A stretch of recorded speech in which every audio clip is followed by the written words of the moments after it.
মৃত্যুর যন্ত্রণা, সাকরাতুল মাউত, এটা বড় বেশি ভয়ানক। আর এটা যদি এমন হইতো যে এমন যে ভাই আমার লোক আছে, আমার অসুবিধা হইতো না, আমি সরকারি দলের লগে আমার সম্পর্ক, হ্যাঁ আমার ক্ষমতা আছে, আমার টাকা আছে, আমি বাঁচার ব্যবস্থা আছে, এমন ব্যবস্থা কারো কাছে আছে?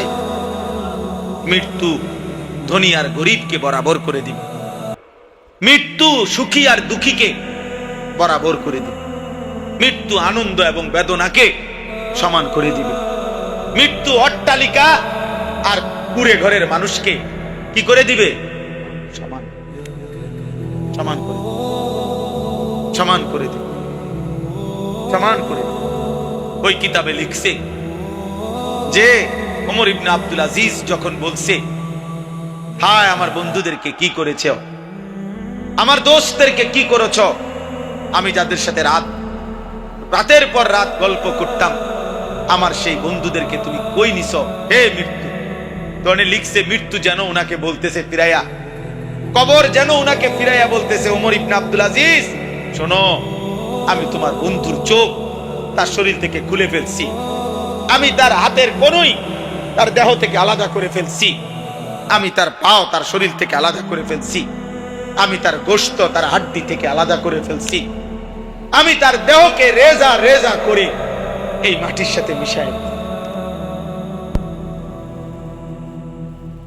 যদি কারো দিল থাকে তো সে বুঝবে কবর তাকে এটাই, যে বন্ধুকে কবরে রাইখা 6 মাস পরে 9 মাস পরে আইসো একদিন, দেখবা তোমার বন্ধুর কোনো চিহ্ন নাই, তোমার আপন জনের কোনো চিহ্ন নাই,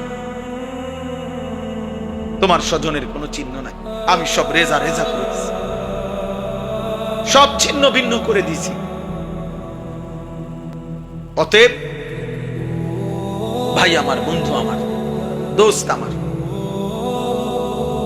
আজকে আমার এটাই কথা, মৌতের স্মরণ করেন, চারিদিকের মৃত্যু দেখেন, প্রতিদিন মানুষের জানাজা, কবরস্থান, লাশ, মৃত্যু দেখেন। আর যদি এই মৃত্যু দেখে, জানাজা দেখে, কবরস্থান দেখেও এই চলে এখান থেকে বেটা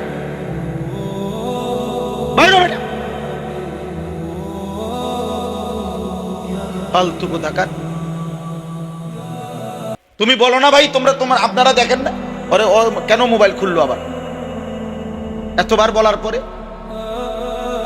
আমি ছেড়ে দেব না, আমার সাফ কথা, আমি ছেড়ে দেওয়ার মানুষ না, সিদ্ধান্ত নিয়েই বয়ানে বসি, আল্লাহর জন্য বলছি, আখিরাতের আশায় বলতেছি। আমাদের ছেলে পরিবর্তন হইতে হবে। মৌলানা সাহেব আমার আগে যিনি কথা বলতেছিলেন, আপনারা আমি যে 2-4 মিনিট কথা শুনতেছিলাম ওযু করতে করতে, বড় বেশি আফসোস করে বলছে না মৌলানা, সরাসরি আপনার পৃথিবীর 100টি দেশে চাইতে বেশি দেশ জাতিসংঘের অধিবেশনে এই ইসরায়েলের ওই কুত্তা নেতানিয়াহু যখন বক্তব্য দিতে দাঁড়াইছে, তারা অধিবেশন ছেড়ে বের হয়ে গেছে, পুরাটা হল রুম খালি হয়ে গেছে, প্রায় 10-12 জনের বেশি ছিল না মনে হয়, কিন্তু এরপরেও এই গাদ্দার 1 মিনিটের জন্য লজ্জা পায় নাই, বরং সে তার বক্তব্য পুরা দিছে। দেখো মিয়া, সে কাউরে 2 পয়সা, গোটা পৃথিবীর 100 দেশের প্রেসিডেন্ট না, গোটা পৃথিবীর সমস্ত দেশের প্রেসিডেন্টের আব্বারেও হে গণে না, হে কাউরে গণে, এমন গাদ্দার। এই জাতিসংঘের ইতিহাসে আজ পর্যন্ত এমন ঘটনা ঘটে নাই।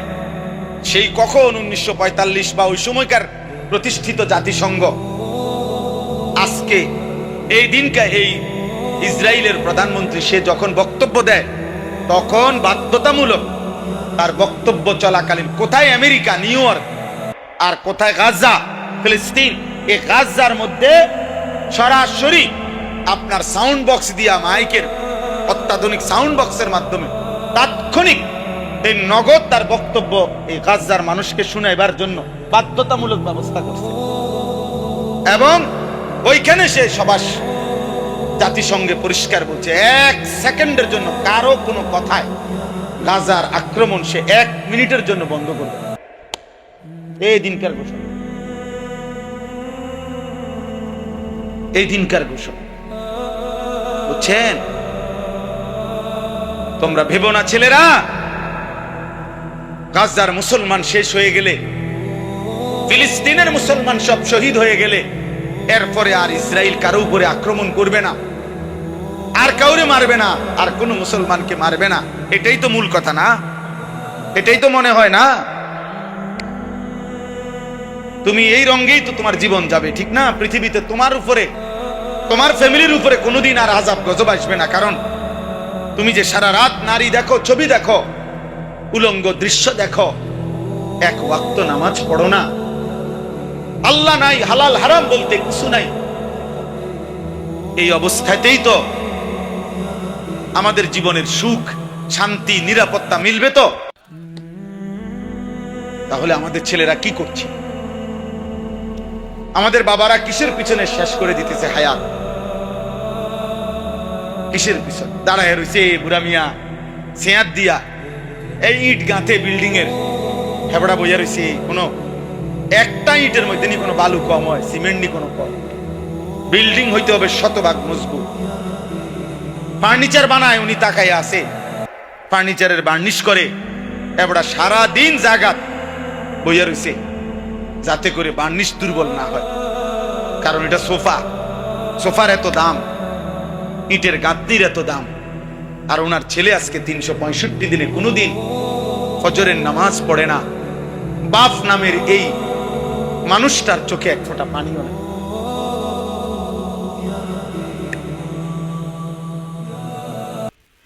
ওনার ছেলে সারা রাত মোবাইলে উলঙ্গ ছবি দেখে।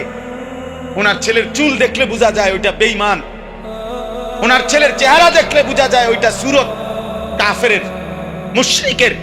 1 ওয়াক্ত নামাজ নাই, সেজদা নাই, পাক নাফাকের কোনো দাঁত ধারে না। পেশাব কইরা কি খাড়াইয়া মুতে, না বইয়া মুতে, না হাঁটতে হাঁটতে মুতে, খবরও নাই। কিসের টয়লেট পেপার, কিসের পানি।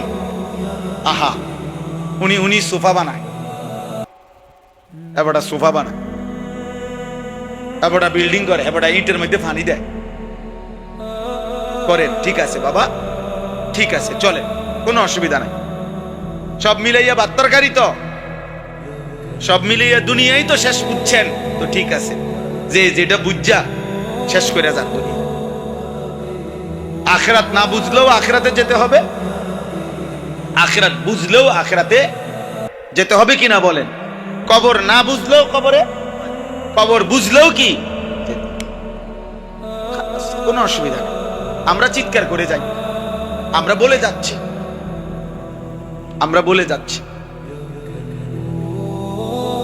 এই জন্য বললাম বাবা, মুসলমানের ছেলেরা, আমরাও বুঝি। আজকে তোমরা মনে রাখো বাপ, এই বেঈমান তারা থামবে না। আমরা যদি ঘুরে না দাঁড়াই, আমরা যদি আমাদের আল্লাহর কাছে চোখের পানি না ফেলি, আমরা যদি ঈমানের দাবিতে সাহসী হুঙ্কার দিতে না পারি, তাহলে এই ইহুদি, এই বেঈমানরা থামবে না। সে পরিষ্কার ঘোষণা দিছে, ইসরায়েলের প্রধানমন্ত্রী নেতানিয়াহু পরিষ্কার বলছে যে পৃথিবী, এই কয়দিন আগে বলছে, পৃথিবীতে যার কাছে একটি বড় মোবাইল আছে, স্মার্ট মোবাইল মানে বড় মোবাইলেরই, সে পরিষ্কার বলছে, মনে রাখবেন, তার কাছেই আমাদের ইসরায়েলের একটি টুকরা আছে। আপনি আমাদের সদস্য, আমাদের অংশ। হ্যাঁ, ডাইরেক্ট তার ঘোষণা, এটা বক্তব্য দিতে সে, যার কাছে একটি বড় মোবাইল আছে। কারণ এই বড় মোবাইলের একটি মোবাইল এমন নাই যেটার কোনো না কোনো পার্টস কিসের, ইসরায়েলের ছাড়া নাই। অন্যান্য দেশেরও পার্টস আছে, কিন্তু ইসরায়েলের পার্টস এখানে আছেই আছে। সে বলছে সে আমাদেরই সদস্য, আমাদের একটা টুকরা হলো আছে। তাহলে পৃথিবীতে বড় মোবাইল ছাড়া বেওকুফ এরকম ছোট এই পিচ্ছি মোবাইল এরম আমগো মতো বলদ একবারে অল্প আছে, এরম বেকুব আরো আছে। এই আমরা অল্প কয়েকজন এরম আর সামান্য, আমি তো এটাই কইলাম, আরো আছে আমরা অল্প, মানে এরম বেকুব কম যে এখনো এই যুগে এই শুধু মোবাইল ব্যবহার করে। অল্প কয়েকজন বলদ থাকতে পারে, বাকি সব চালাকরা সবাই 24 ঘন্টা স্মার্ট মোবাইল। উনি মানুষও স্মার্ট, মোবাইল স্মার্ট। ওরা মানুষও ব্যাক কল, এই জন্য আমার মোবাইলও ব্যাক। আমরা মানুষও আকামলা, এই জন্য মোবাইলও আকাম। আল্লাহ আমাদেরকে হেফাজত করে। দোস্ত, বেঈমান আমাদেরকে ছাড়বে না, বেঈমান আমাদেরকে ছাড়বে না, ইচ্ছায় হোক অনিচ্ছায় হোক।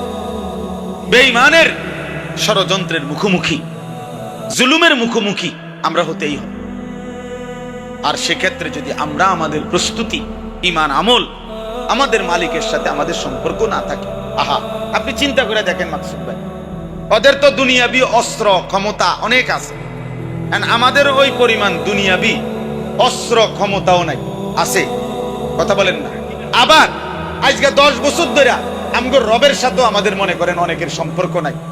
তাহলে আমরা নামাজও পড়ি না, হালাল হারামও মানি না, পাক নাফাকও মানি না, আমাদের ছেলেও নামাজ পড়ে না, মেয়েও পর্দা করে না, স্ত্রীও পর্দা করে না, আমরা ব্যবসাও করি সুদে কিস্তিতে, প্রতিদিন আমরা ইচ্ছা করে হাসতে হাসতে ওজনে কম দেই। তাহলে আমাদের আল্লাহর সাথেও আমাদের সম্পর্ক নাই, আমাদের দুনিয়াবি ওই পরিমাণ কাফের বেঈমানদের অস্ত্র ক্ষমতা প্রভাব প্রতিপত্তিও এখানে নাই। তা আমরা রাসে কি আর আমাদের থেকে দুর্ভাগাকে? আজ যদি এতটুকু হইতো যে তাদের নিচে জমিনে তাদের অস্ত্র আছে, আমাদের উপরে আমাদের আল্লাহর সাথে আমাদের গভীর রাত গভীরের তাহাজ্জুদের সেজদার চোখের পানির সম্পর্ক আছে, তাইলো রবের ফয়সালা এটা, মোমেন আমার সাথে থাইকো, আমি আল্লাহ মোমেনের বিজয়ের ওয়াদা দিন। এটা বহুতই গুরুত্বপূর্ণ বিষয়। যার মধ্যে মনোযোগ নাই, গাফেল, ওর পরিবর্তন হয় না। পরিবর্তন 60 বছর হয়ে গেছে, এই যে এই ডকের এই ডক।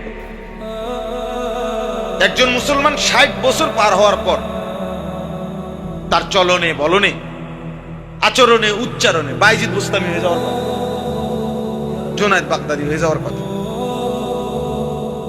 কেন? এই চাচা আজকে 60 বছরে না হয়তো আজকে 40 বছর কমপক্ষে জুমার নামাজের বয়ান শুনে সামনের কাতারে বসা, তাইলে 40 বছরে উনি কি পরিমাণ আল্লাহর কথা শুনছে। শুধু শুক্রবারের বয়ানটা খেয়াল করেন, 1 বছরে মোট 52টা জুমা, 52টা জুমা, তাহলে 52 বার সে আল্লাহর কথা শুনছে। প্রত্যেক জুমায় যদি 1 ঘন্টা বয়ান হয়, তাহলে 52 সপ্তাহ, এভাবে 40 বছর। এরপরেও ওমা চাচা স্বাভাবিকভাবে বিড়ি খায়, সিগারেট খায়, আগের মতোই চা দোকানে প্রত্যেক দিন টেলিভিশন দেখে, নাচ গান দেখে, নাটক সিনেমা দেখে, নর্তকীর ছবি দেখে। তাহলে এটা কি ধরনের বুড়া বলেন? এই বুড়ারে কি ধরনের বুড়া হইল এটা? এখনো প্রত্যেক দিন 60 বছর হয়ে গেছে, কথা কইলে গালি দেয়, আগ করলে গালি ছাড়া কথা কইতে পারে না। এরকম অসভ্য মানুষ 60 বছরও যার আখলাক বদলায় নাই, এটা কি ধরনের মানুষ বলে? এখনো সুদ লয়, এখনো কিস্তি নেয়, তাহলে সে গুনাহ ছাড়বে কখন? উনি বুঝবে কখন? ওই চাচা বুঝবে কখন? বুঝা গেল এই 60 বছর ধরে কাফের, কোনদিনও মূলত আল্লাহর কথা দিল দিয়া শুনে নাই, এটারে কোনো পাত্তাই দেয় না, এটা কোনো বিষয়ই মনে করে। ওনার ফুট বিদেশ, উনি কিন্তু এই সমস্ত হুজুরের চিন্তা করে ওনার 3 ফুট বিদেশ, ওনার বাইত আল্লাহর রহমতে বিল্ডিং হয়ে গেছে, 3 বেলা খানা ঠিক আছে, এর অতিরিক্ত আবার নাস্তা, আবার চা দোয়ানে বুট পেঁয়াজ আলু চপ, আবার রাত্রে বিরাতে সকাল দুপুর আপেল মালটা, তাহলে আল্লাহর রহমতে খানা সুন্দর, ঘুমও যায় আরামে, জি ফুত নাই নাতকুর যার মতো চলতেছে। কেউ আল্লাহ চিনুক বা না চিনুক, কেউ নামাজ পড়ুক বা না পড়ুক, পর্দা করুক বা না করুক, কেউ ফজরের নামাজ পড়ুক না পড়ুক, চাচায় মাতেও না লড়েও না, হেবটা হেবটার খানা, ওটা তো আপেল মাল টানা দরকার। বুঝেন না কথা? এখন পুতের বউর যে চরিত্র নাই, মেয়ে যে ফজরের নামাজ পড়ে না, ছেলে যে ফজরের নামাজ পড়ে না, ঘরের কেউ যে আল্লাহর কোরআন পড়তে জানে না, এটা তো ওনার দরকার নেই। ওনার দরকার হলো ভাত তরকারি। তো এটার তো আলহামদুলিল্লাহ ব্যবস্থা আছে, কাজে উনি খুশি। এটা গাফেল মানুষের কাজ, এটা ফালতু মানুষের পরিচয়, এটা গাফেল লোকের পরিচয়। উনি মনে করছে আর কোনোদিন উনি মরবে না, উনি মনে করছে আর কোনোদিন কবরে যাবেন, আর কোনোদিন যাবেন না। বাপ, বিষয়টা এটা না। সুখের দুনিয়াও শেষ হয়ে যায়, দুঃখের দুনিয়াও শেষ হয়ে যায়। তিন বেলা যার খানা ঠিক মতো থাকে তারও মৃত্যু হয়ে যায়, আর ঠিক মতো খানা যে পায় নাই সেও একদিন মরে যায়। বাসর রাতও ভোর হয়, ফাঁসির রাতও ভোর হয়, কোন রাতই থেমে থাকে না। মৃত্যু এসেই যায়, মৃত্যুর যন্ত্রণা সত্য সত্য শুরু হয়েছে। আজকে সকালবেলা আমি একটা কিতাব পড়ছি, আরবি কিতাব। আরব বিশ্বের একজন বিখ্যাত বর্তমান সময়ের সারা পৃথিবী আলোড়ন সৃষ্টিকারী যে কয়েকজন আরব দেশের আলেম লেখক, এর মধ্যে উনি একজন, ডক্টর আয়েজ আল কারনি। ওনার একটা বই, ওয়াজাআত সাকরাতুল মাউতি বিল হক, এই বইটার নাম। কোরআনুল কারীমের একটা আয়াত, আল্লাহ তাআলা বলছে, নিশ্চিত সত্য যে সত্য সত্যই বান্দা মনে রেখো, মৃত্যুর যন্ত্রণায় সেই যাবে, শুরু হয়েই যাবে। যালিকা মা কুনতা মিনহু তাহিদ, আর এই মৃত্যু থেকেই তুমি প্রতিনিয়ত বাঁচতে চেয়েছিলে, পলায়ন করেছিলে, কিন্তু সেই মৃত্যু সত্য সত্য এসেই গেল। তোমার দাদাও মরতে চায় নাই, কিন্তু মরেই গেল। তোমার বাপও কোনোদিন মরতে চায় নাই, কিন্তু তিনি মারাই গেছে। তোমার দাদার বাপও মরতে চায় নাই, তিনি মারাই গেছে। তোমার ফ্যামিলির যে মানুষগুলো কবরে, এরা কেউই মরতে চায়, তাদেরও শেষ পর্যন্ত চিকিৎসা করা হয়েছে, চেষ্টা করা হয়েছে। হোমিও, এলোপ্যাথিক, আয়ুর্বেদিক, কবিরাজি, দেশে বিদেশে প্রবাদ বহু জায়গায় চিকিৎসা হয়েছে, কিন্তু মৃত্যু একদিন এসেই গেছে। মৃত্যুর যন্ত্রণা একদিন শুরু হয়েই গেছে। এই বিষয়টার উপরে উনি এই কিতাবটা লিখছেন। এত আজীব কথা, এমন আশ্চর্য ভাবে লিখছেন, মহব্বতে, পাগল করা কথা, পাগল করা মানে হৃদয় অস্থির করে ফেলার। আমি সেই সকালে একবার এটা পড়ছি, কতক্ষণ। আজকে আবার আমার গাড়ি আসতে রেডি হইতেছে বাসায়, আসরের পরে বিবি আমারে চা দিতেছে, এই সময় আমি আরেকবার পড়ছি, আবার গাড়ি দুইটা এখানে গাড়ি থামা পর্যন্ত এই কিতাবটাই পড়ি। কি কইল উনি, কি লিখ, আর ঠিক ওই আয়াতটাই এখন আপনাদের সামনে পড়ছি। এই যে আয়াত বইয়ের নামটা, সেইটাই আপনাদের সামনে আমি তেলাওয়াত করেছি। এজন্য দোস্ত, জওয়ান কিংবা বৃদ্ধ ছেলেরা তোমাদেরকেও বলি, তালেবে ইলম তোমাদেরকেও বলি, আমাকেও বলি, এক চিরন্তন বাস্তবতা, এক অনিবার্য সত্য, এক চূড়ান্ত সত্যের নাম মৃত্যু। মৃত্যু যা থেকে পলায়ন করতে, বেঁচে থাকতে সবাই চেয়েছে, কিন্তু কেউ পারে না, কেউ পারে না। প্রতিটা হাসি, প্রতিটা কান্না, প্রতিটা দুঃখ যন্ত্রণা শেষ পর্যন্ত থামায় দিছে। ওই কিতাবের মধ্যে একটা আশ্চর্য কথা আছে, সবগুলোই আশ্চর্য। ওই কিতাবে একজন বিশ্ববিখ্যাত ইসলামের ইতিহাসের খলিফা ছিলেন ওমর ইবনে আব্দুল আজিজ রাহমাতুল্লাহ আলাইহি। জগৎ বিখ্যাত ইসলামের ইতিহাসে আল্লাহর নবী সাল্লাল্লাহু আলাইহি সাল্লামের 4 খলিফা আবু বকর, ওমর, উসমান, আলী রিদওয়ানুল্লাহি আলাইহিম আজমাইনের পরে 4 খলিফার পরে পৃথিবীতে সবচেয়ে বেশি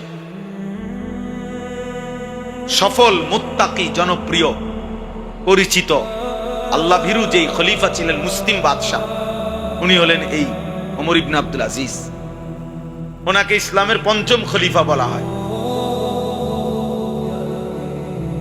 এলেমে, আমলে, তাকওয়ায়, ফরহেজগারিতে, সর্বগুণে উনি ছিলেন একজন অনন্য, হিম্মতে, সাহসে, সব দিকে ওনার জীবনী অনেক সুন্দর।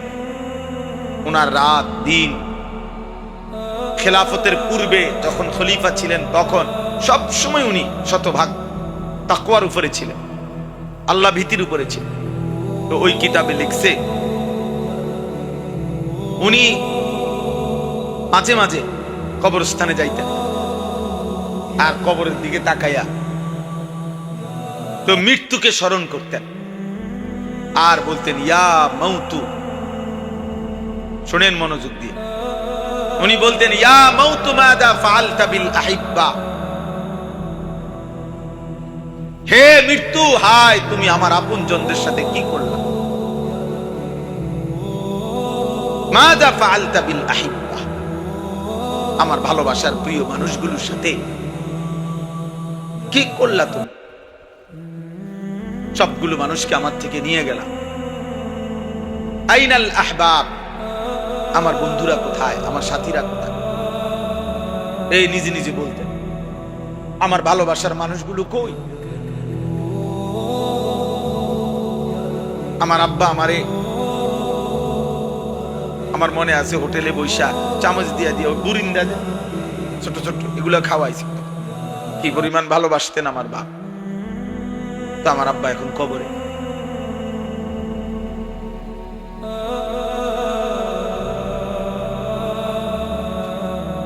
আইনাল আসদিখা, উনি বলতেন আমার বন্ধুরা কোথায়, আমার বন্ধুরা কই। আইনাল জুল্লাস, অর্থ হলো আমি যাদের সাথে বসতাম তারা এখন কই। আইনাস সাম্মার, যাদের সাথে আমি রাত জেগে কথা বলতাম, রাতের পর রাত, আমার সেই দোস্তরা কোথায়। হায় কবর, হায় মৃত্যু, তুমি তাদেরকে কি করেছো বলো। এইভাবে তিনি চিৎকার করতেন আর মৃত্যুকে স্মরণ করতেন। অর্থাৎ বুঝাইতে চাইতেন যে হায় মৃত্যু তো আমার একে একে বহু আপনজনকে কি নিয়ে, আপনজনকে নিয়ে। এজন্য দোস্ত, এটা চিরন্তন বাস্তবতা। এই সমস্ত নসিহত,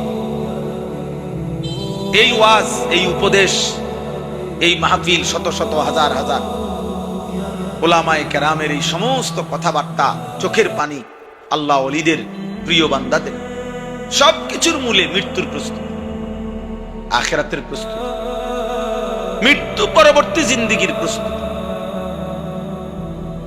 দুনিয়া এমন এক জায়গা ভাইয়া, তেমন কোনো প্রস্তুতি না নিলেও দুনিয়া পার হয়ে যায়, চলে যায়, রিজিক মিলে যায়। পঙ্গু, প্যারালাইজড, অন্ধ, বোবা, বধির, অসল, অক্ষম, উপার্জনহীন, সকলেই কোনো না কোনো ভাবে রিজিক মিলে যায়, রিজিক মিলে যায়।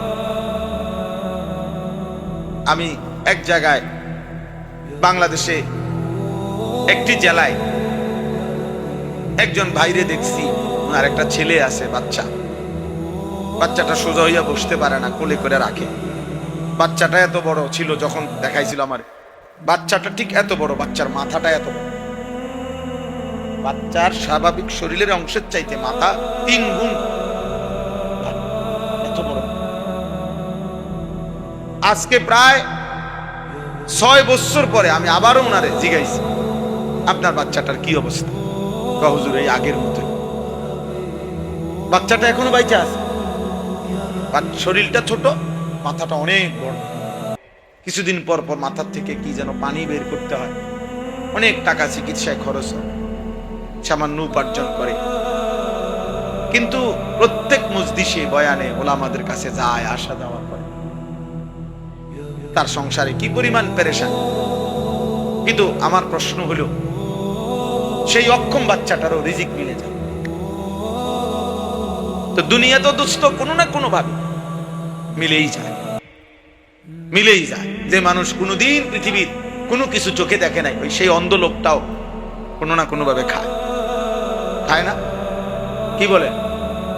তাহলে আখিরাতের প্রস্তুতি, মৃত্যুর প্রস্তুতি, পরকালের প্রস্তুতি, নওজোয়ান বাবারা, এটা মূল পরিচিত, মূল ফিকির। আল্লাহর নবী সাল্লাল্লাহু আলাইহি ওয়াসাল্লাম বলছেন, আকসিরু যিকরা হাদিমিল লাদ্দাত, আমার উম্মত ওই জিনিস বেশি বেশি স্মরণ করো যা তোমার সমস্ত স্বাদ, মজা, আনন্দ সব মিটায় দিবে। ওই মৃত্যুকে বেশি বেশি স্মরণ। মৃত্যু একদিন আসবে যা তোমার জিহ্বার সব স্বাদ বন্ধ করে। আর গরুর গোশতের স্বাদ আলাদা, মুরগির গোশতের স্বাদ আলাদা, রুই মাছের স্বাদ আলাদা, ইলিশ মাছের স্বাদ আলাদা, এক এক শাকের, এক এক তরকারির এক এক স্বাদ। এই ছোট্ট একটা জিহ্বা এক মহান মালিক কি পরিমাণ ভাবে সেটিং করে দিয়েছেন, যা লক্ষ আইটেমের খাবারও ভিন্ন ভিন্ন স্বাদ বলে দেয়। অথচ ঠিক এই সাইজের আরেকটা গোশতের টুকরা যদি এটা বদলাইয়া এখানে লাগান, ওই অনুভূতি মিলবে। কই এরকমই তো গোশতের টুকরা, আমার এই হাতের গোশত, পায়ের গোশত, সেখানে তো এরকম অনুভব হয়। তো আল্লাহর নবী সাল্লাল্লাহু আলাইহি সাল্লাম বলেন, সব স্বাদ, সব আনন্দ, সব মজা একদিন মিটিয়ে দেবে, নিশ্চিহ্ন করে দেবে, স্তব্ধ করে দিবে যেই জিনিস, তার নাম মৃত্যু। আকসিরু, আমার উম্মত বেশি বেশি স্মরণ, বেশি বেশি স্মরণ। যত আউলিয়া বুজুর্গ, পীর মাশায়েখ যুগে যুগে ছিলেন, আছে এখনো, প্রত্যেক আউলিয়া মাশায়েখ, পীর বুজুর্গরা তাদের মুরিদ, অনুসারী, ভক্তদেরকে যেই সমস্ত আমল দেয়, এই আমলের মধ্যে অন্যতম একটা আমল এটাও যে মৃত্যুর মুরাকাবা। মৃত্যুর মুরাকাবা সব পীরের কাছে, সব আউলিয়ার কাছে মানুষের জীবন সুন্দর হওয়ার জন্য, আল্লাহর ভয় তৈরি হওয়ার জন্য, কবরের ভয় তৈরি হওয়ার জন্য, জাহান্নামের ভয় তৈরি হওয়ার জন্য মৃত্যুর মুরাকাবা মানে মৃত্যুর স্মরণ, এটা একটা কার্যকর পরীক্ষিত একটি পদ্ধতি, একটি পদ্ধতি। আর কোনো কিছুতে এতটা দিল নরম হয় না। রাসূলুল্লাহ সাল্লাল্লাহু আলাইহি ওয়াসাল্লাম এই জন্য বলছেন, কাফা বিল মাউতি ওয়াইজান, ওয়াজের জন্য, নসিহতের জন্য, উপদেশের জন্য মৃত্যুর স্মরণ, মৃত্যুর কথা, এটাই যথেষ্ট। আর লাগবে না। মৃত্যুর স্মরণ করা, মৃত্যুর কথা মনে করিয়ে দেওয়া, এটাই ওয়াজের জন্য যথেষ্ট, যথেষ্ট। তা এই জন্য বললাম, হযরত আব্দুল্লাহ ইবনে আমর ইবনুল আস, আরেকটা উদাহরণ শুনেন, ওই কিতাবে আছে। নবী সাল্লাল্লাহু আলাইহি সাল্লামের বিখ্যাত সাহাবী আব্দুল্লাহ ইবনে আমর ইবনুল আস, ওনারা বাপ ফুত দুইজনই সাহাবী। মানে ওনার আব্বা আমর ইবনুল আস রাদিয়াল্লাহু তাআলা, উনিও সাহাবী। ওনার ছেলে আব্দুল্লাহ ইবনে আমর ইবনুল আস, উনিও সাহাবী। নবীজির সাহাবী দুজনই। এবং উনার আব্বা এই আমর ইবনুল আস যিনি রাদিয়াল্লাহু তাআলা সাহাবাদের মধ্যে সবচেয়ে বেশি বুদ্ধিমত্তা, কূটনৈতিক জ্ঞান, সূক্ষ্ম বুদ্ধিমত্তা, প্রজ্ঞা, বিচক্ষণতা যাদের মধ্যে ছিল ওর মধ্যে উনি অন্যতম। হযরত আমর ইবনুল আস গোটা আরব জানতো তখন যে আমর ইবনুল আসের বুদ্ধিমত্তা সবচেয়ে বেশি। মিশর বিজেতা রাসূলুল্লাহ সাল্লাল্লাহু আলাইহি ওয়াসাল্লামের সাহাবী, মিশর বিজয় করছিলেন ওনার নেতৃত্বে। অনেক অবদান ইসলামের জন্য, অনেক ত্যাগ, অনেক ঘটনা, অনেক কিছু ওনার আছে। আল্লাহর নবী সাল্লাল্লাহু আলাইহি সাল্লামের ঘনিষ্ঠ সহচর সাহাবী ছিলেন এবং বেশি সময় নবীজির কাছাকাছি যারা থাকতেন বিশেষ পরামর্শ দিতেন, নবীজি জিজ্ঞেস করতেন, এর মধ্যে উনি একজন অন্যতম। পরবর্তী 4 খলিফার আমলেও তিনি ছিলেন অন্যতম একজন উপদেষ্টা রাষ্ট্রের, মুসলিম খেলাফতের এবং প্রাদেশিক গভর্নর, প্রদেশের গভর্নর ছিলেন। এরকম অনেক বিচক্ষণ অত্যন্ত উঁচু মাপের সাহাবী ছিলেন আমর ইবনুল আস রাদিয়াল্লাহু তাআলা। তো উনার মৃত্যুর সময় শেষ অবস্থা মুমূর্ষ। তো মৃত্যুর মুহূর্তে লাস্ট সময় এখনো রুহু যায় নাই, তবে মৃত্যু যন্ত্রণা শুরু হয়েছে। লাস্ট টাইম ওনার ছেলে এই কিতাবে আছে, ওনার ছেলে ওই যে উনিও তো সাহাবী বললাম, আব্দুল্লাহ ইবনে আমর ইবনুল আস, উনি বলতেছিলেন ওনার আব্বাকে, সিফলি বিল মাউত, আব্বা মৃত্যুর যন্ত্রণা এখন কেমন লাগতেছে আপনার কাছে? আপনার এই শেষ হালাতটা আমার শেষবারের মতো বলে যান। আচ্ছা এনে কি তা এনে শুরুটা করলো কি? মহিউদ্দিন ভাই, ওই বেটা তোমাকে মাদ্রাসার ছাত্র কই, তাহলে বেলেম কই, এ কদ্দুর জায়গার মধ্যে এত কাপচাপ কেন আমি বুঝলাম না।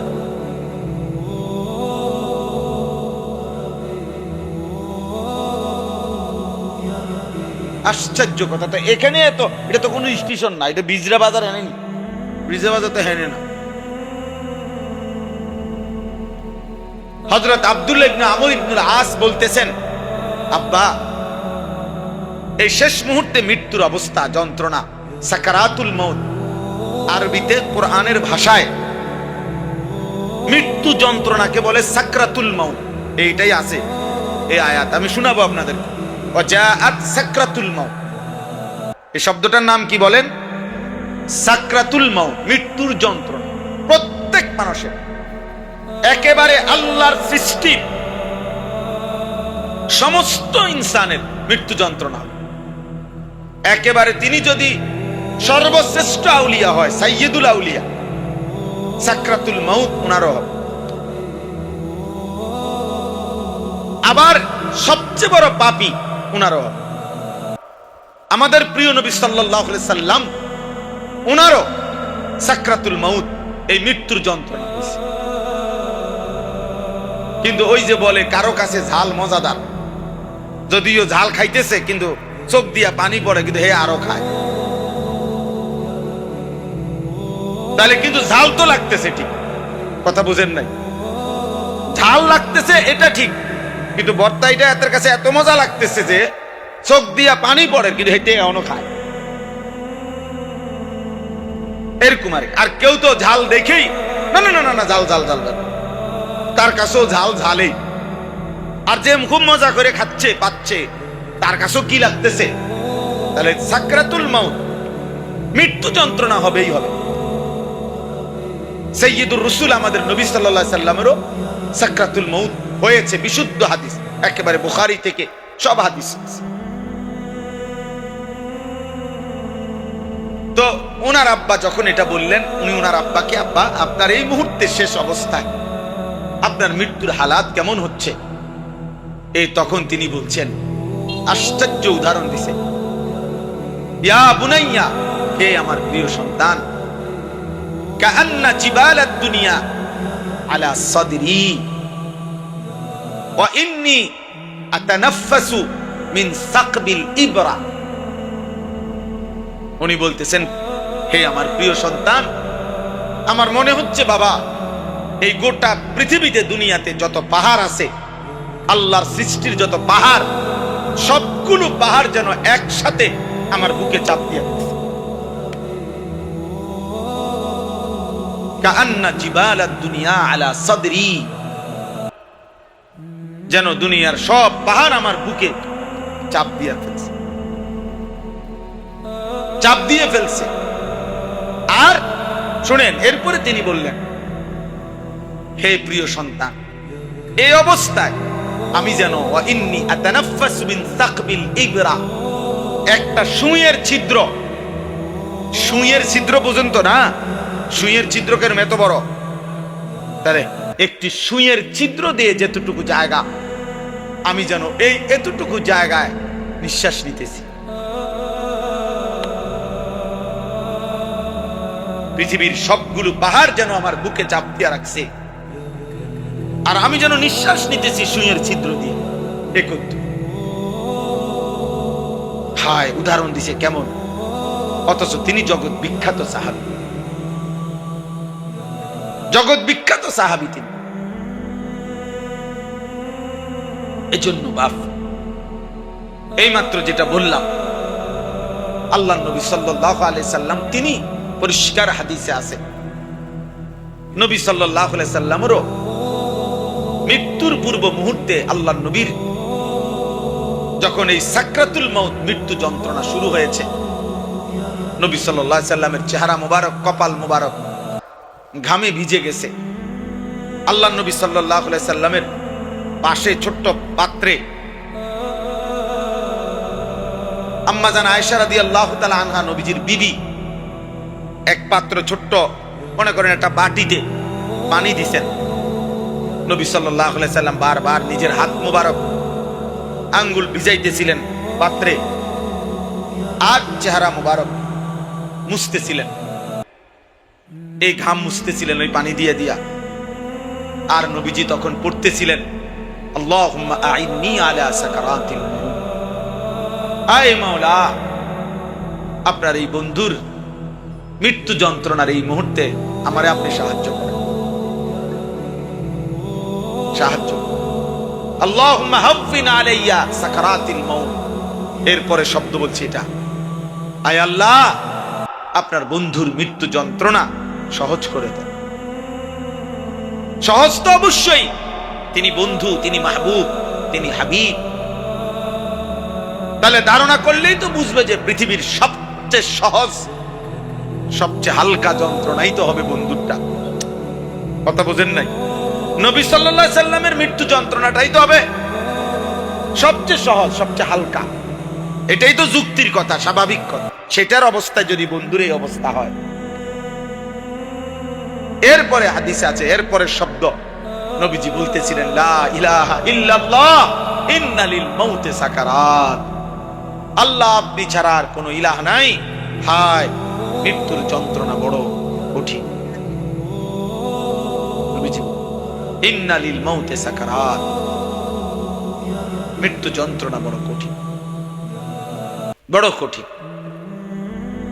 এই জন্য দেখেন, খুদ রাসূল সাল্লাল্লাহু আলাইহি ওয়াসাল্লাম, সরদার দু আলম নবী সাল্লাল্লাহু আলাইহি ওয়াসাল্লাম, বন্ধু আমার, তিনি পর্যন্ত উম্মতকে শিখাবার জন্য মৃত্যু যন্ত্রণার এই হালাতটা তুলে ধরছেন, যেন উম্মত শিখতে পারে, উম্মত যেন বুঝে যে হায়, আমার রাসূল যদি এরকম আচরণ করে থাকেন, বলে থাকেন, আমার কি হবে, আমার কি হবে, আপনার কি হবে? 30 বছর ধরে যে কোনো দিন সুদের ব্যবসা ছাড়ে নাই, হায় তার কি হবে? আজকে 30 বছর ধরে প্রতিদিন যে ওজনে কম দেয়, আহা, সেই মুসলমানের কি? আজকে 30 বছর ধরে যে নারী, যেই বোন, যেই মা, যেই বিবি বেপরদা, আমার সেই বোনের কি হবে? আজকে খোদার 1 বছর, 2 বছর, 3 বছরে মুসলমানের যে সন্তান কোনদিন 365 দিনের এক বছরে ফজরের নামাজ পড়ে নাই, সেই যুবকের কি হবে বলে? প্রত্যেক দিন ওজনে যে কম দেয়, হারাম উপার্জন করে, 2 নম্বরই ব্যবসা করে, আহা তার কি হবে? তার কি হবে? মৃত্যুর এই ভয়াবহ যন্ত্রণা থেকে সে কিভাবে বাঁচে? কিভাবে বাঁচে? কোরআন কারীমের মধ্যে আছে, খোদার কসম বাপ, কাল্লা ইদা বালাগাতিত তারাকি ওয়াকিলা মান রাক। আল্লাহ তাআলা বলেন, মালাকুল মউত আজরাইল যখন রূহ কবজ করতে আসবে, নাফরমান পাপীর রূহটা কলিজা থেকে টান দিয়া ছিঁড়ে ফেলবে, আর ফেরেশতা আজরাইল যখন ছিঁড়ে ফেলবে, প্রত্যেক নাফরমান পাপীর রূহ এই কণ্ঠনালীর কাছে এসে আটকায় যাবে, আর ভিতরেও যায় না, বাইরেও হয় না। আল্লাহ তাআলা বলেন, ওয়াকিলা মান রাক। আত্মীয় স্বজন আশপাশের সবাই বলবে, এখন তাকে চিকিৎসা করবে কে? সে যে ছটফট করতেছে, মাথা লাড়তেছে, এখন ঝাড়ফুঁক দিবে কে? আরে ডাক, কবিরাজ ডাকো, বৈদ্য ডাকো, কে আসো, তারে ডাকো না, তারে বাঁচাও। কিন্তু আল্লাহ বলেন, ওয়াজান্না আন্নাহুল ফিরাক। কিন্তু নাফরমান তো বুঝে ফেলছে আজ তাকে চলেই যেতে হবে। ওয়াজান্না আন্নাহুল ফিরাক ওয়ালতাফাতিস সাকু বিসাক। আল্লাহ তাআলা বলেন, ভয়ে, আতঙ্কে, কষ্টে এই নাফরমান তার 2টা পাও, 2 পায়ের গোসা, গোড়ালি একটা আরেকটার সাথে যেমন লাগিয়া রইছে, এতটুকু সাহস হবে না, শক্তি হবে না এই বেঈমান নাফরমান পাপীর যে পাওটা এক সুতা নাড়াবে। আমি এই কয়দিন কি, এই শুক্রবার দিন, এই গত শুক্রবার 26 তারিখ আমার মাহফিল ছিল পাবনা। তা আমি ঢাকার থেকে গাড়িতে গেছি আরিচা ফেরিঘাট, আরিচা পাটুরিয়া ফেরির ঘাটে গিয়ে রাত্রে তখন 9টায়, বরাবর রাত 9টায় অন্ধকারে আমার জন্য ওনারা আপনার স্পিড বোট ঠিক করছে স্পেশালি। তো স্পিড বোটে আমার ওই পারে নিয়ে যাবে মাহফিলে। স্পিড বোটে উঠছি আমরা 6-7 জন। স্পিড বোট এটা যখন ছাড়ছে অন্ধকার, আর যখন একটু সামনে গেছে আর ঢেউ বাড়ি মারতেছে, 31 মিনিট সময় লাগছে প্রায় যাইতে ওই পারে। বিশ্বাস করেন, আমি বুঝার জন্য বলতেছি, আমি যে ওই বোটের এক সাইডটা দৌড়ছি এমনে, আর লা ইলাহা ইল্লা আনতা সুবহানাকা ইন্নী কুনতু মিনাজ জালিমিন পড়তেছি মহিউদ্দিন ভাই, একটা সুতা, একটা ইঞ্চি আমি আর আমার পাও নাড়াই নাই। এত না আমার ডরে যে পাও নাড়ালে নিয়ে পড়ে যায়, হাত নাড়ালে নিয়ে কি হয়, পড়ে যায়। এমন ভয় লাগছে ওই মাথা যাওয়া পর্যন্ত যে হাত পাওটাও নাড়াইবা মনে হয় যেন নিঃশ্বাসটা ফেলবার সাহস হচ্ছে না, নিঃশ্বাস ফেলবার সাহস হচ্ছে না। তো আল্লাহ তাআলা কোরআনে বলেন, ওয়ালতাফাতিস সাকু বিসাক, মানে এক পায়ের গোসা আরেক পায়ের লগে ভাবে মিলে যাবে। নাফরমানের মৃত্যুর যন্ত্রণায় রূহ বাইরও হয় না, ভিতরেও যায় না, এই অবস্থায় সে পাওটাও নাড়াইবার শক্তি পাবে না। এই অবস্থায় এরপরে কোন কাগজ অথবা আরো উদাহরণ দিছে, মনে করেন কোন শিকের মধ্যে, শিক কাবাব খাইছেন যারা, শিকের মধ্যে গোশত আস্তে আস্তে একটু একটু করে দিয়া এরপরে আগুনে পোড়াইলে শিক কাবাব হয়। এই শিক কাবাবের কাবাব যেমনি টাইনা টাইনা খোলে, সিরা সিরা খোলে শিক থেকে, তো কিতাবের মধ্যে আছে মালাকুল মউত আজরাইল ওই নাফরমানের রূহটা এইভাবে টাইনা টাইনা ছিঁড়া ছিঁড়া তার এই রূহটা এখান থেকে বের,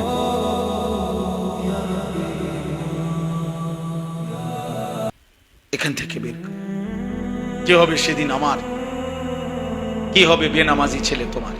হ্যাঁ উঠাও, এই অপদার্থ, ছবি উঠাও, তোমার বাপ চাচার 14 গোষ্ঠীর ছবি উঠাও, তোমার মুরব্বীরা এখানে বসা আছে তাদের ছবি উঠাও।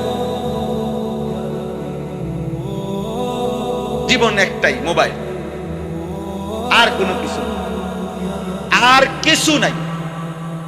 এই কিশোর যুবক ছেলেদের বর্তমান হালাত হইল, যার একটা মোবাইল আছে, যার একটা মোটরসাইকেল আছে, যার একটা হারাম নষ্ট চরিত্রহীন কোনো মেয়ের সাথে সম্পর্ক আছে, কিছু অসৎ সমবয়সী বন্ধু আছে, আড্ডা দইনা, খালাস, এই 4টা জিনিস আছে, সে 7টা মহাদেশের বাদশা।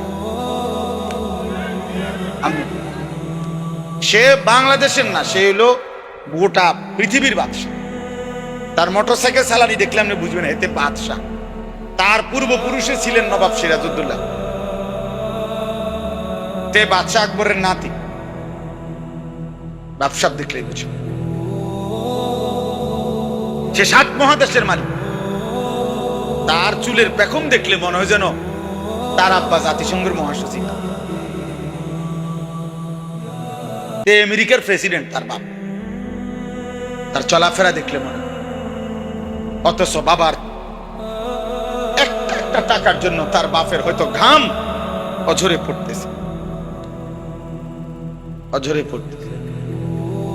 আমি নিজ চোখে দেখছি একদিন, এই কয়দিন আগে, সিমেন্টের বস্তা নামাইতেছে। আমার এই স্মৃতিটা কতবার যে আমার মনে হয়েছে, এটা একটা লোকরে দেখলাম ট্রাকের থেকে সিমেন্টের বস্তা নামাইয়া থুইতে আছে গোডাউনে। আমি অনেকক্ষণ তাকাইয়াছিলাম। বিশ্বাস করেন, লোকটা একটা বস্তা সিমেন্ট কাঁধে নেয়, পিঠটা এরকম বাঁকা হয়ে যাইতেছে, আর এটা যখন রাখে ছোট্ট একটা গামছা দিয়া বারবার এই ঘামগুলো মুছতেছে।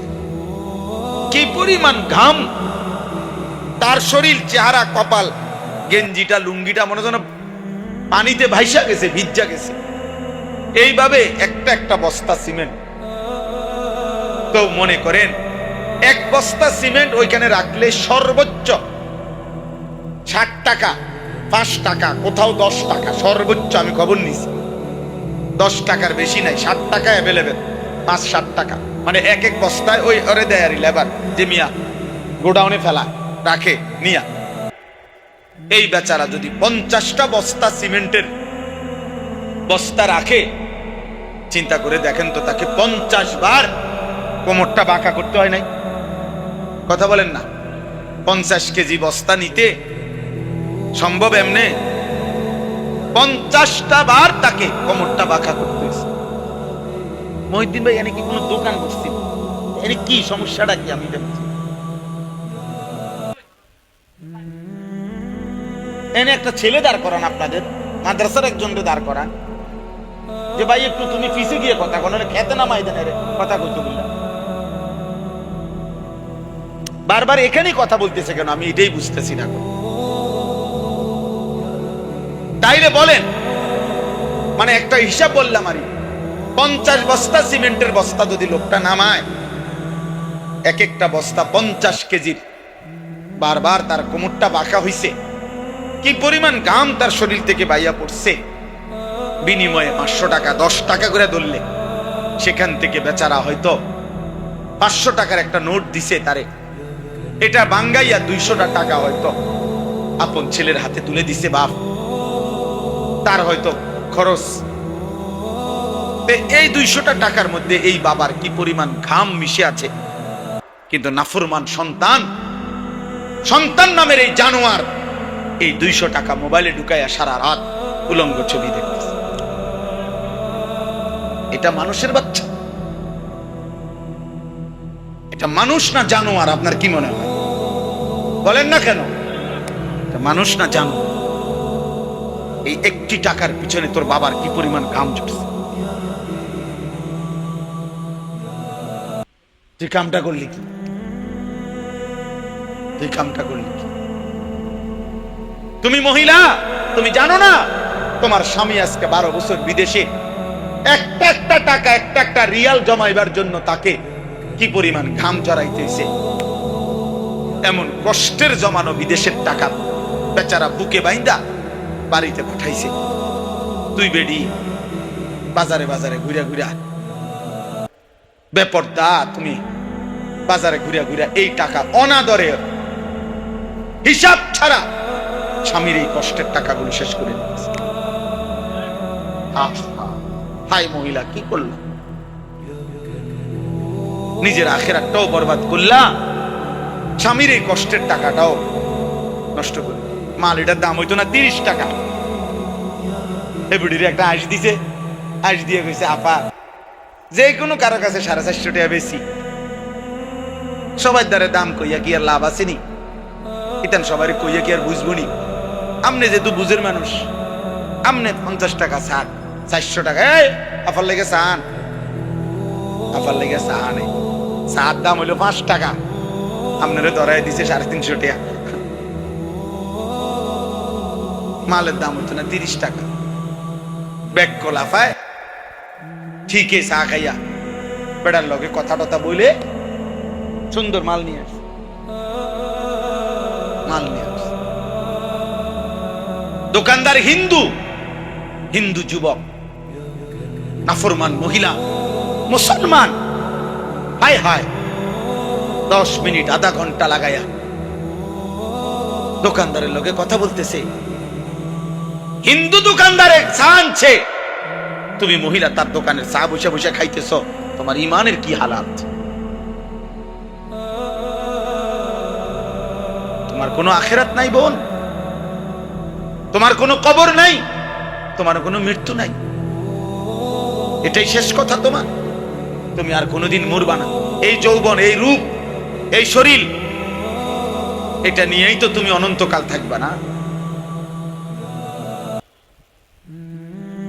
এই জন্য ছেলেরা তোম করে বললাম, বাবা একটা ছেলে হলো মনে রাখো, বাবা তোমার বাবার 1 ফোঁটা ঘামের দাম দিতে হবে। তোমার বাবার কষ্টের উপার্জনের 1 ফোঁটা ঘামের মূল্য তুমি আল্লাহর কাছে হিসাব দিতে হবে। তুমি কেন অনাদরে অবহেলায় নষ্ট? আল্লাহর দেওয়া প্রতি মিনিটের হিসাব দিতে হবে, প্রতি সেকেন্ডের হিসাব দিতে হবে, প্রতি শব্দের হিসাব দিতে হবে, প্রতি ঘন্টার হিসাব দিতে হবে। 1 সেকেন্ড আমরা আল্লাহর আড়াল করার সুযোগ আমাদের আছে তো? কথা বলে না কেন?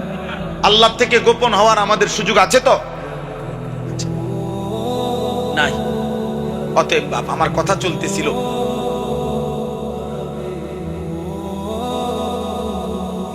মৃত্যুর কথা বলিয়া, মৃত্যুর স্মরণ, মৃত্যুর যন্ত্রণা, সাকরাতুল মাউত, এটা বড় বেশি ভয়ানক। আর এটা যদি এমন হইতো যে এমন যে ভাই আমার লোক আছে, আমনে আমার অসুবিধা হইতো না, আমি সরকারি দলের লগে আমার সম্পর্ক, হ্যাঁ আমার ক্ষমতা আছে, আমার টাকা আছে, আমি বাঁচার ব্যবস্থা আছে, এমন ব্যবস্থা কারো কাছে আছে? মৃত্যু ধনী আর গরিবকে বরাবর করে দিবে, মৃত্যু সুখী আর দুঃখীকে বরাবর করে দিবে, মৃত্যু আনন্দ এবং বেদনাকে সমান করে দিবে, মৃত্যু অট্টালিকা আর কুড়ে ঘরের মানুষকে কি করে দিবে? সমান, সমান, সমান করে দিবে, সমান করে। ওই কিতাবে লিখছে যে ওমর ইবনে আব্দুল আজিজ যখন বলছে, হায় আমার বন্ধুদেরকে কি করেছ, আমার দোস্তদেরকে কি করেছ, আমি যাদের সাথে রাতের পর রাত গল্প করতাম, আমার সেই বন্ধুদেরকে তুমি কই নিছ হে মৃত্যু?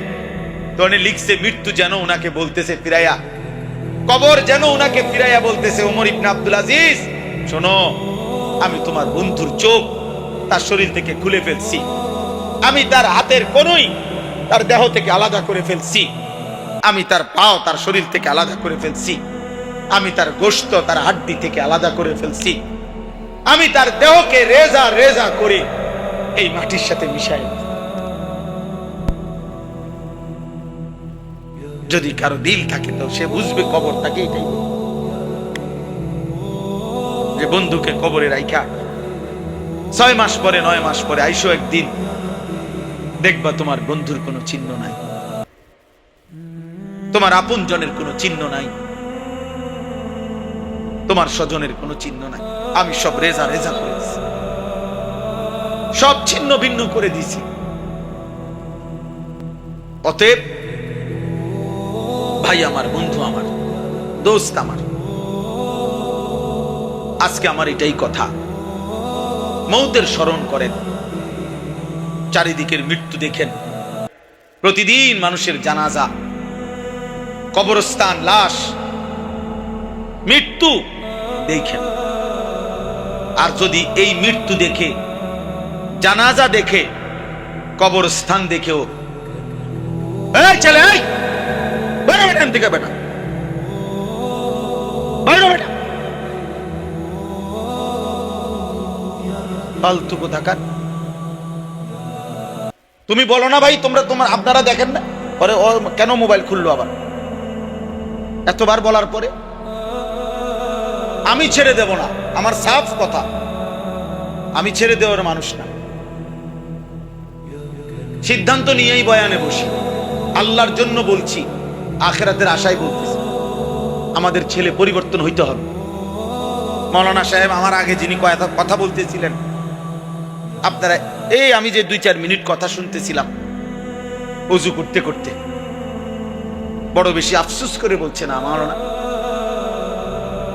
সরাসরি আপনার পৃথিবীর 100টি দেশে চাইতে বেশি দেশ জাতিসংঘের অধিবেশনে এই ইসরায়েলের ওই কুত্তা নেতানিয়াহু যখন বক্তব্য দিতে দাঁড়াইছে, তারা অধিবেশন ছেড়ে বের হয়ে গেছে।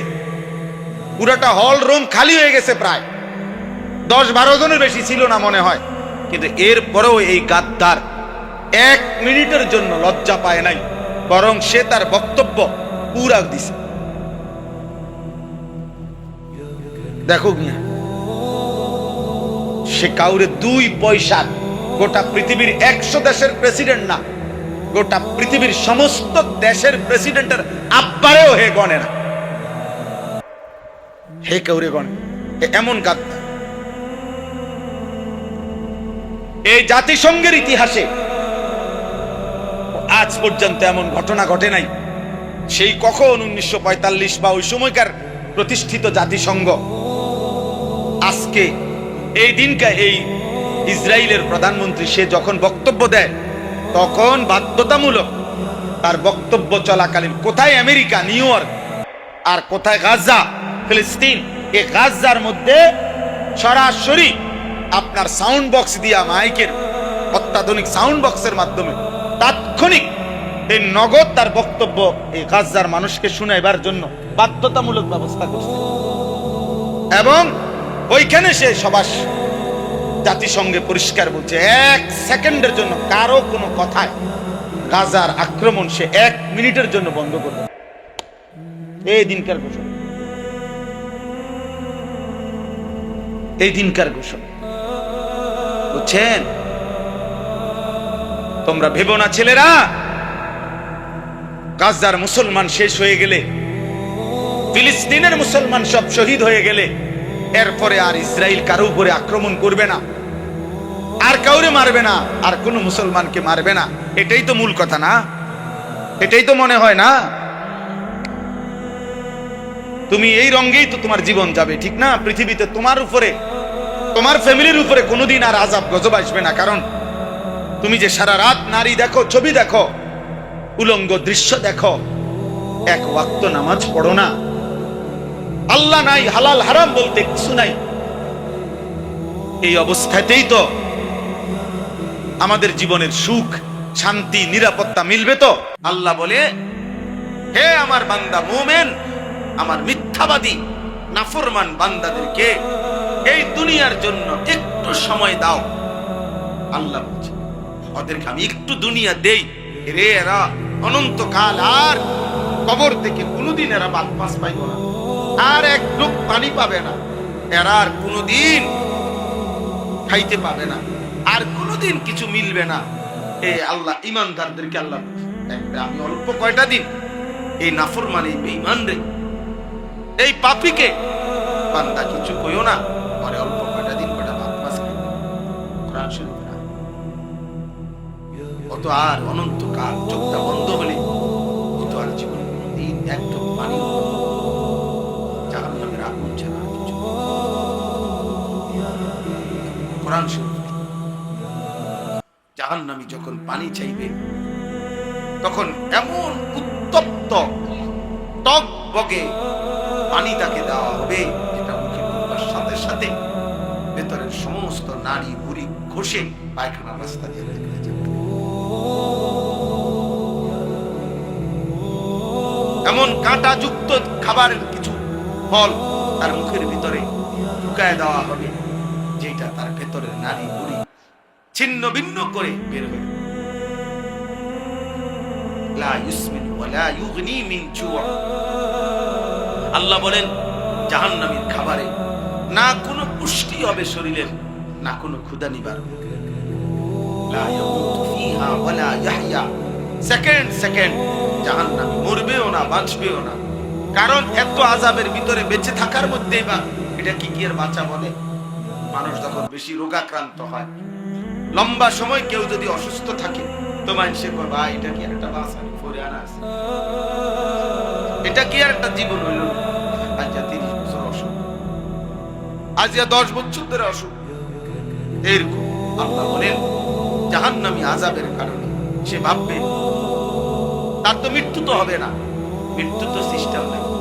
কারণ আল্লাহ তাআলা মৃত্যুকেই ফুলসিরাতের পাড়ে ভেড়া বা বকরির আকৃতি দিয়ে মৃত্যুকেই জবাই করে দেবে, মানে মৃত্যুর মৃত্যু হয়ে যাবে।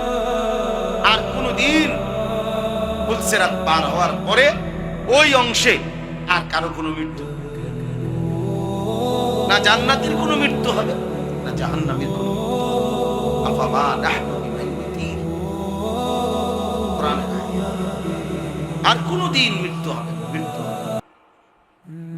তাহলে ভাইয়া আল্লাহ তাআলা বলেন বান্দা এটা বুঝলা না, দুনিয়ায় একটু ভাত মাছ খাওয়াচ্ছি বলে তুমি ভেবেছো আমি তোমার উপরে খুব খুশি।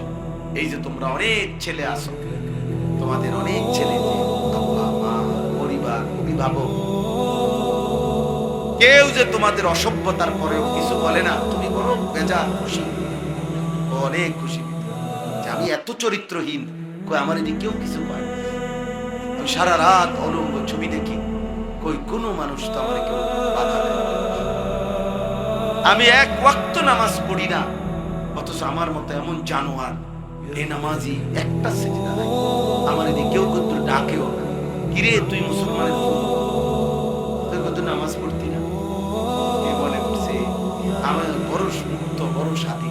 আরে না বেটা, লানত, এটা লান, অভিশাপ, এটা অভিশাপ। ওই জীবন অভিশপ্ত জীবন, যে জীবনের কোনো অভিভাবক নেই, কেউ তারে ডাকে, কেউ তারে ফিরায় না, কেউ তারে। আমরা কওমি মাদ্রাসার মধ্যে 6 বছরের নুরানি বাচ্চা সামনে দাঁড়ায় থাকে, উস্তাদ ফজরের ওয়াক্তে উঠো, ওযু করো,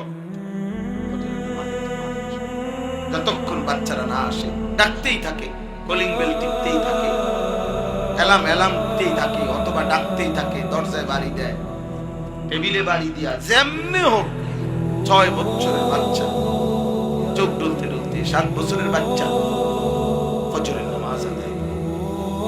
আর কত বড় বড় 18 বছর, 30 বছর, 40 বছর, 20 বছর, 25 বছর এই নাফরমান, এত বড় শক্ত হারামি। এই হারামি 365 দিনে একদিনও ফজরের নামাজ, বড় নিকৃষ্ট জানোয়ার, কত বড় জানোয়ার। মুসলমান পরিচয়ধারী, নিজেকে মুসলিম পরিচয় দেয়, অথচ কি পরিমাণ নির্লজ্জ, কত বড় বেহায়া। কিরে বেটা, তোর শরমও লাগে না? তুই যে নিজেরে মুসলমান মনে করলি, একটা ওয়াক্ত নামাজ পড়ো না, এত বড় অসভ্য মুসলমান কেমনে হয়?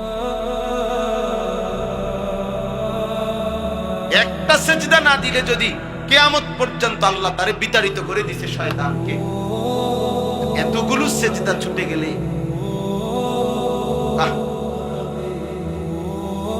আমার রীতিমতো গবেষণা করতে মন চায়। মানে আমার মাঝে মাঝে মন চায় যে এই দিনের পর দিন মুসলমান পরিচয়ধারী যে সমস্ত ছেলে এক ওয়াক্ত নামাজ পড়ে না, পরে আমার পোস্টমর্টম এ কি মানুষ না প্লাস্টিক? আপনাদের বিশ্বাস করেন এটা অনেক ভালো কোনো মেশিন দিয়ে চাওয়া, আসলে কি তার ভেতরে কি ইনসান না জানোয়ার?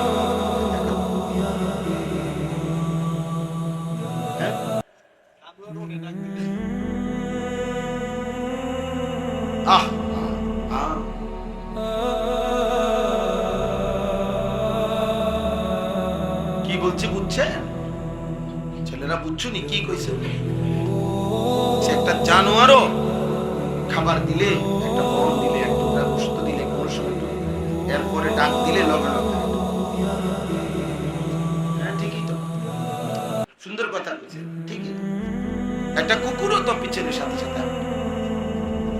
আর এত বড় মহান মালিক যিনি 24 ঘন্টা যিনি রিজিক দিতেছে প্রতিদিন, যিনি ও এতবার ডাকে, তাকে মাইক দিয়া ডাকে, বসে আমার বান্দা আসো না, হাইয়া আলাস সালাহ, হাইয়া আলাল ফালাহ, বান্দা আসো নামাজে, আমি আল্লাহ ডাকছি তোমাকে।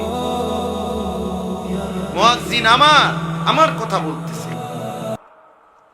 আর বান্দা আসলে লস হবে না, হাইয়া আলাল ফালাহ, এই পথ সফলতা, এই পথে কামিয়াবি। মসজিদের রাস্তা কামিয়াবির রাস্তা, সেজদার রাস্তা কামিয়াবির রাস্তা। এই আমরা কয়েকজনই ভালো ছেলেরা, তোমরা যে কয়েকজন তোমরাই ভালো, নতুন করে ভালো নামাজ পড়ো, আল্লাহকে চিনো।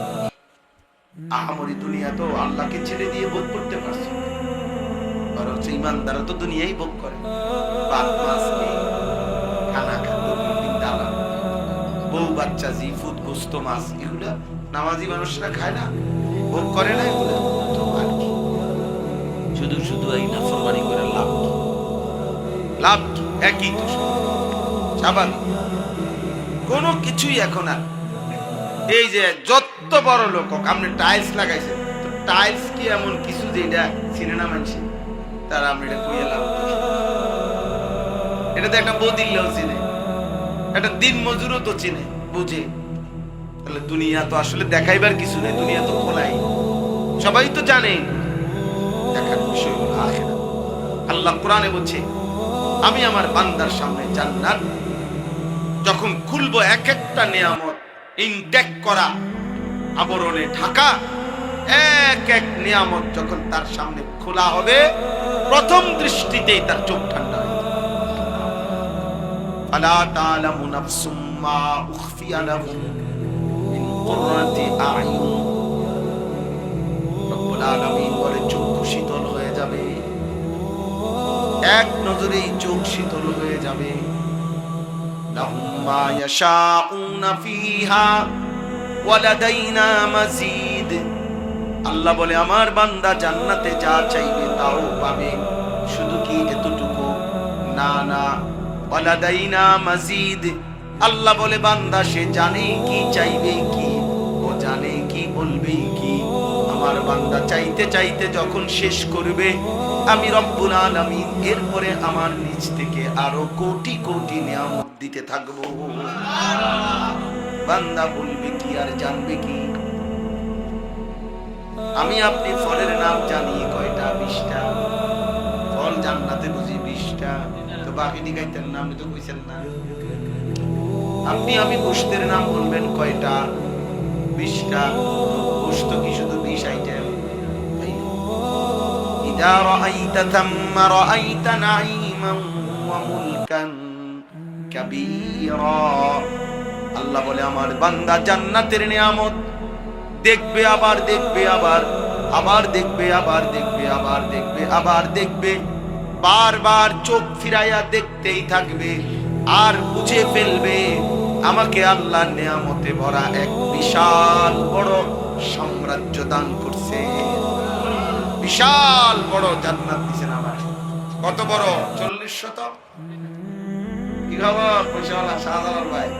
40 শতক, 80 শতক, 100 শতক। আমরা তো দুনিয়ায় 100 শতক শুনলে কি যদি শুনি 100 শতকের উপর একটা বাড়ি, বাপ রে, কইতাই নাকি 100 শতক। আর তাফসীরের মধ্যে হাদিসে আছে আল্লাহর নবী সাল্লাল্লাহু আলাইহি ওয়াসাল্লাম বলেন, সবচেয়ে ছোট জান্নাতটা, সবচেয়ে ছোট সর্বশেষ ব্যক্তিকে আল্লাহ যে জান্নাত দিবে 10টা দুনিয়া বড়। তাহলে কয় শত? পুরা দুনিয়া কয় শত? আপনারা আমার ফ্রেন্ড আদের একটা কমিটি করে দেন, আল্লাহ 4-5 সদস্যের একটা কমিটি করে দেন, আগামী বছর মাহফিল আসবার আগে আগে আপনারা একটা জানাইবেন গোটা দুনিয়া কয় শত। তাহলে তো এটা 10 গুণ করলে কে গুনবে? এত হাজারে কাম আছে কার? এত সময় কার আছে? কে গুনবে দুনিয়া? তো দুনিয়াই তো হিসাব কইরা বাইর করতে পারতেন না, আখিরাত কেমনে বাইর? সুবহানাল্লাহ। আল্লাহ কবুল করেন, আল্লাহ আমাদেরকে দান করেন, আল্লাহ আমাদেরকে রহম করেন, রহম করেন। দ্বীনের সাথে থাকেন, মসজিদের সাথে থাকেন, মাদ্রাসার সাথে থাকেন, উলামাদের সাথে থাকেন, তালেবে ইলমের সাথে। ছেলেরা যদি কখনো গুনাহ ছাড়তে কষ্ট হয় তো মাদ্রাসার তালেবে ইলমের কাছে আইসা বসে থাকবে, কিছু যে আল্লাহর কোরআন পড়ে। তুমি তাকায়া থাকবা, ছোট্ট মাসুম বাচ্চা শুনবা আল্লাহর কোরআন কিভাবে পড়ে। কিছুক্ষণ তাকাইলে ইনশাআল্লাহ তোমার দিলে আল্লাহর মহব্বত, আখিরাতের মহব্বত হয়। ওয়াজ না করো। আমার খুলনার হযরত বলছেন, এটা বাংলাদেশের একজন বড় বুজুর্গ আরিফ বিল্লাহ হযরত মাওলানা মুফতি নুরুল আমিন সাহেব, অনেক বড় আল্লাহ হযরত বলছেন যে প্রত্যেক মহল্লার মুসলমানদের উচিত সময় নাই তো মাঝে মাঝে কমপক্ষে ইমাম সাহেবের সামনে গিয়া 3 মিনিট, 2 মিনিট, 5 মিনিট সময় শুধু বসে থাকো। কোনো ওয়াজ লাগতো না, কোনো ওয়াজের দরকার। আমি আপনার সামনে হুজুর বইলাম, আমি আপনার কথা তাকাইলাম, আপনি আমার জন্য দোয়া করেন, এই কথা বইলে উঠে আইসা বলেন। আল্লাহ হযরত বলছেন ইনশাআল্লাহ এই যে একজন আলেমের কাছে 2 দিন পরে, 1 দিন পরে, সপ্তাহ পরে কিছু কিছু সময় ইমাম সাহেবের সামনে বসছে, তো এর বরকত আল্লাহ তাআলা তার কলিজার মধ্যে আখিরাতের নূর, ঈমানের নূর দান। ঈমান আমলের পরিবেশে শব্দ উচ্চারণ করলেও যেমন ফায়দা হয়, নীরব নিস্তব্ধ বসে থাকলেও ফায়দা। কোন আল্লাহওয়ালার মজলিসে, আল্লাহর কোন প্রিয় বান্দার কাছে যদি কেউ কথা নাই, কোনো শব্দ নাই, চুপ করে বইয়া রইছে, এত ফায়দা, এত ফায়দা। হ্যাঁ,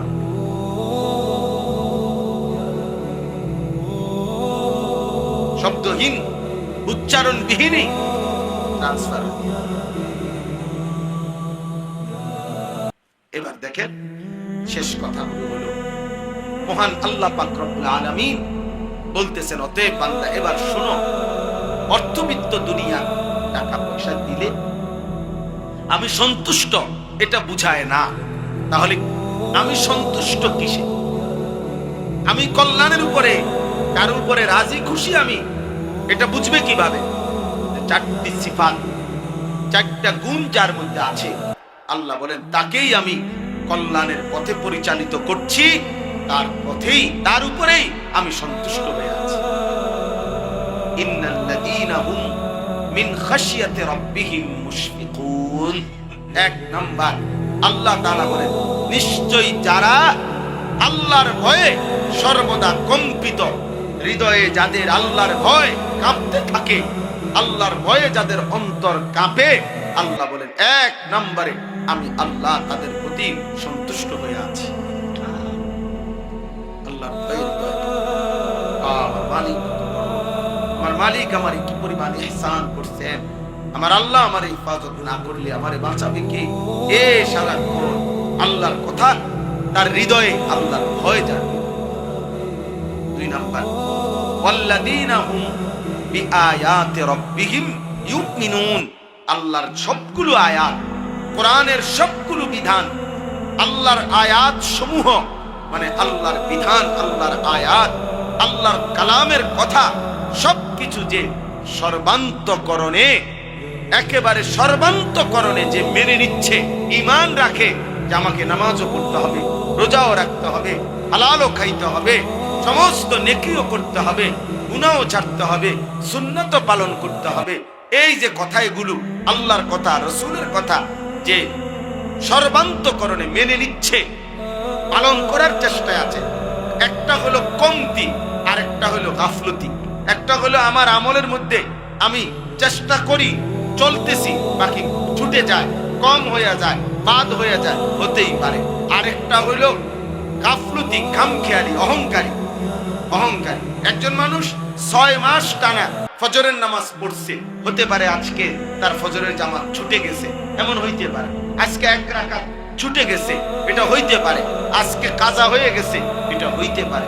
কিন্তু একেবারে ঠান্ডা মাথায়, পরিকল্পিতভাবে, বুঝে শুনে, ধীরে সুস্থে প্রত্যেক দিন 365 দিন একদিনও নামাজ পড়ে না, ফজরের নামাজ, এটা কি শুধু আপনার ছুটে যাওয়া না গাদ্দারি? এটা তো ঠান্ডা মাথার, এটা ছোটখাটো গাদ্দার।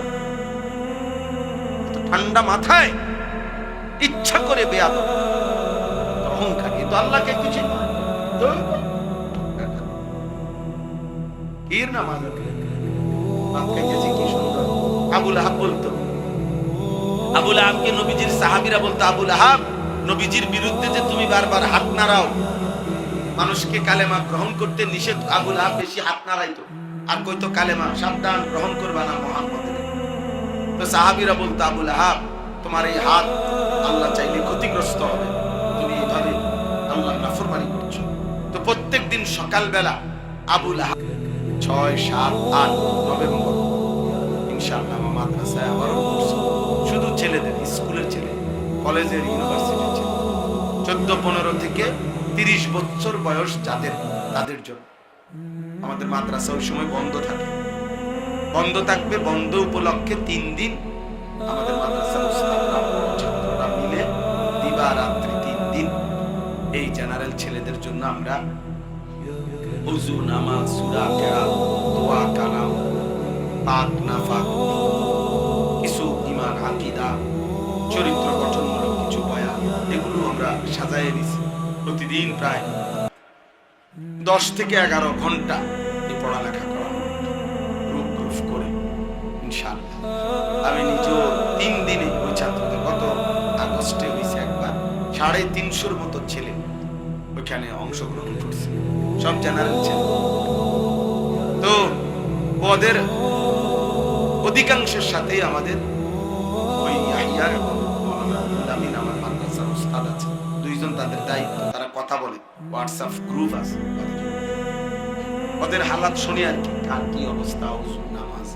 এই আমাদের ওই গ্রুপের একটা ছেলে ইন্তেকাল করছে, ফেনীর, পড়ালেখা করছে আমাদের এখানে, আপনি স্বাভাবিক অসুস্থ হয়ে মারা গেছে। আমি আগামীকাল আমার ফেনী মাহফিল হচ্ছে, ইনশাআল্লাহ যাবো খবর জানাতে। তো বলার উদ্দেশ্য হলো, এইখানে ও আমার শোনায় মাঝে মধ্যে, সব আমি শুনতে সময় পাই না। তো ছেলে পেলে কি কয়, এই অল্প অল্প ছেলে 14 ক্লাস 9-এ পড়ে, এসএসসি ইন্টারমিডিয়েট, এরা তো এটার যন্ত্রণায় আর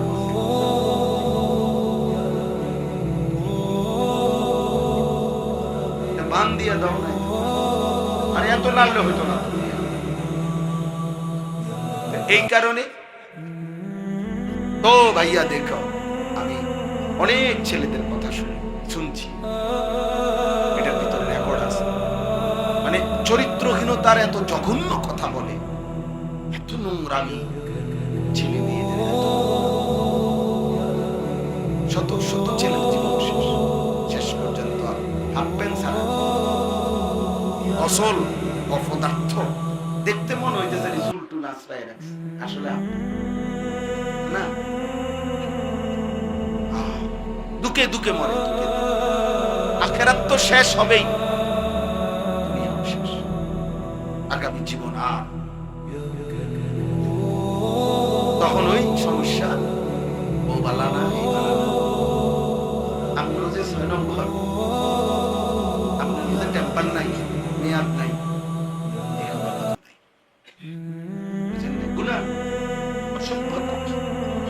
অশ্লীল নারীর ছবি দেখতে দেখতে নিজের শরীর নাপাক করে হারাম, এখন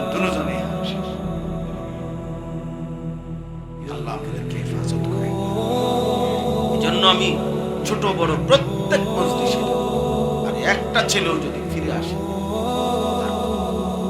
তার ভালো, তোমার জন্য তুমি ভালো থাকো, আল্লাহ তাআলা তোমার সব চাহিদা পূরণ, ক্ষুধার চাহিদা আল্লাহ পূরণ করে খাবার দিয়ে, পানির চাহিদা তৃষ্ণা আল্লাহ পূরণ করে পানির ইন্তজাম, মানুষের মনের চাহিদাও লজ্জাস্থানের চাহিদাও আল্লাহ তাআলা হালাল স্ত্রী বৈধ স্ত্রীর মাধ্যমে।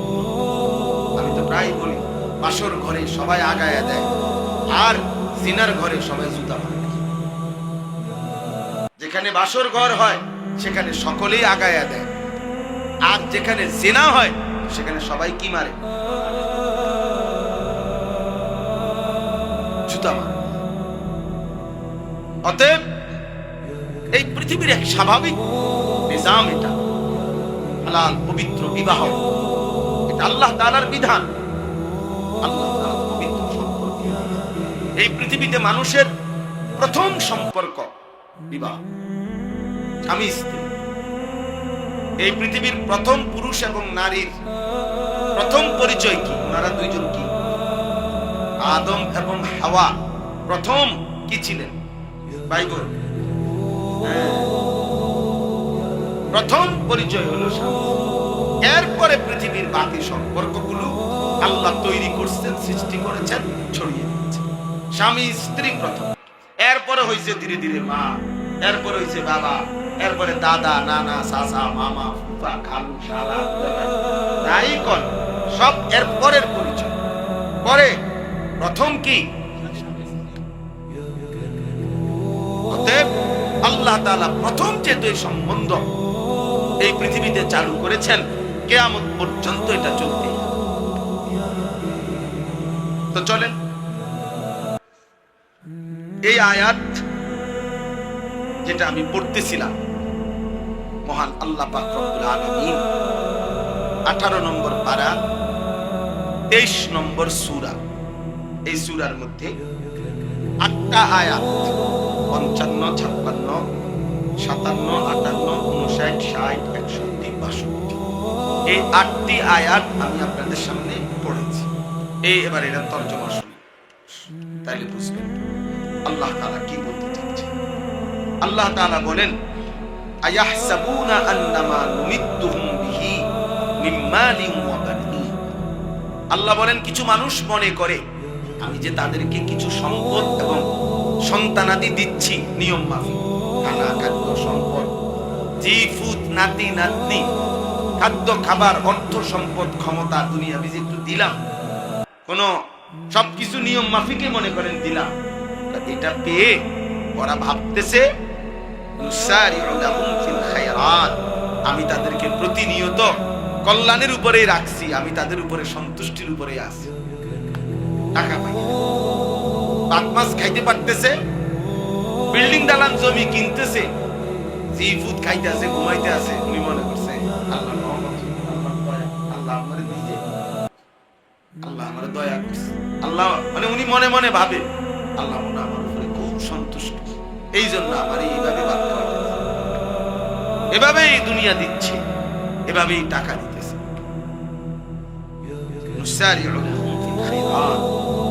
আল্লাহ বলেন তারা ভাবে আমি আল্লাহ তাদেরকে কল্যাণের দিকে নিচ্ছি, টাকা দিচ্ছি, খানা দিতেছি, বিল্ডিং দিতেছি, জায়গা জমি দিতেছি, অর্থবিত্ত দিতেছি, এটা মনে করে এটা পেয়ে তারা এটা ভাবতেছে।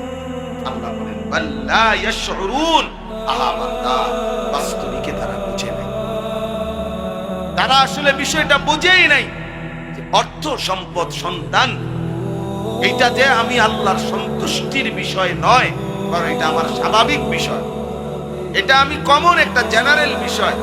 ভাত মাছ, জায়গা জমি, বউ বাচ্চা, নাতি নাতনি, দুনিয়ার অর্থ সম্পদ এটা একটা কমন বিষয় আমার। এটা তো আমি কাফের, মুশরিক, বেঈমান, ইহুদি, খ্রিস্টান, হিন্দু, বৌদ্ধ, নাস্তিক, মুরতাদ, মুনাফিক, গরু, ছাগল, জন্তু, জানোয়ার, পৃথিবীর সকলকে তো দিচ্ছি। আমার সব সৃষ্টিকে তো আমি খাওয়াই, আমার সব সৃষ্টিকে তো আমি ঘুম পাড়াই, আমার সব সৃষ্টিকে তো দুনিয়া ব্যবহার যার যেটা প্রয়োজন আমি আল্লাহ তো সেটা দিচ্ছি। এনে সন্তুষ্টি অসন্তুষ্টির কি আছে? বুঝেন নাই কথাটা? এনে খুশির কি আবার? খুশির কি?